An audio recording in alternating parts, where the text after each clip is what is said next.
बेस्टच्या मुंबई बेस्टच्या पतपेढीचं निवडणूक झाली.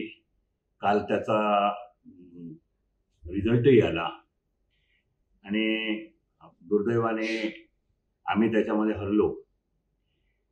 जे जिंकले त्यांचं मी मनापासून अभिनंदन करतो आणि त्यांना एवढीच विनंती करतो की मागच्या 9 वर्षामध्ये बेस पतपेढी एका अशा उंचीवर आम्ही नेलेली आहे.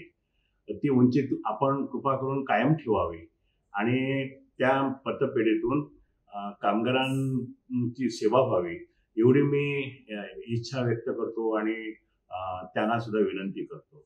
आता आपण म्हणाल की हे कसं काय घडलं? माझ्याकडे 12,000 कर्मचारी असताना माझे स्वतःचे ह्या गोष्टी कशा काय घडू शकल्या?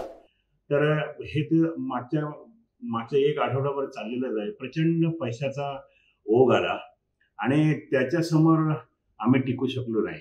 मला असं वाटलं होतं की कर्मचारी पैसे जरी घेतले तरी सगळं पाहून मी जे काय बेस वाचवण्यासाठी मागच्या 2 वर्षापासून तडफड करतोय, कर्मचाऱ्यांना घेऊन, प्रवासी संघटनांना घेऊन, लोकांकडे जाऊन, विधानसभेमध्ये, विधान परिषदेमध्ये लोकांना सर्वांना निवेदनं देऊन, फाईल देऊन, मुख्यमंत्र्यांना पत्र लिहून जे काही मी बेस वाचवण्यासाठी करतोय त्याच्यामुळे माझ्याबरोबर कर्मचारी राहील आणि मतदान करेल असं मला वाटलं होतं. पण देशाचा ट्रेंडच बदलला आहे, त्याला काय करता येणे शक्य नाही.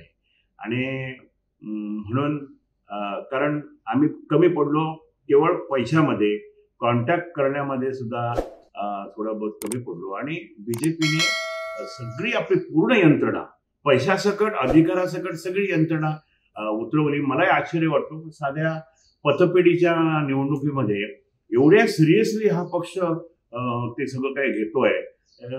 त्याच्याबद्दल त्यांचं स्वागतही केलं पाहिजे, त्यांचं कौतुकही केलं पाहिजे आणि त्यांच्यापासून देशाला भीती आहे हे सुद्धा सांगितलं पाहिजे.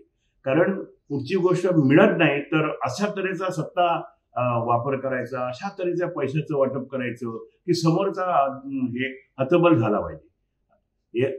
हे चाललेलं आहे. पण मी आपल्याला एक सांगू इच्छितो की माझं वय 70च्या वर गेलेलं आहे. आता मी 25 वर्ष बेस्टच्या कर्मचाऱ्यांबरोबर आहे. त्यांच्या व्यथा मला ठाऊक आहेत, त्यांची संसार काय ते मला ठाऊक आहेत.